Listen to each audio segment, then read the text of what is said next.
Well, this is Earth Focus Foundation who started the idea of this conference and joined together with the Global Institute and Dr. Nidal Salim around forest, water, health and peace.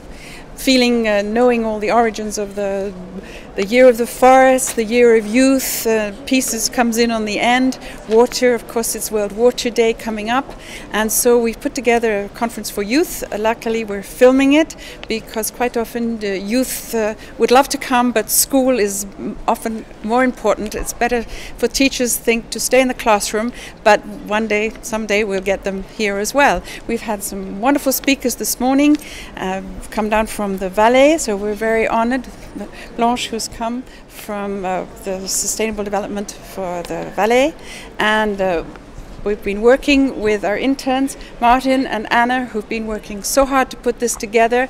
Karen and Quentin, everybody has been involved in really bringing this together, other young people as well, because of belief, sharing, and luckily we have Claywell because then we can share it much further. So this is how it is, and we have Greenpeace here with their stand because they're always supporting. And on we go with Green Cross, who was here this morning. They're just moving, and we put an article which was Earth Focus for Gorbachev for his 80th birthday. We wanted to plant a tree in the UN, but the Russian mission doesn't particularly want to plant a tree for Mr. Gorbachev, so we'll find a space for the tree and we'll do it mentally.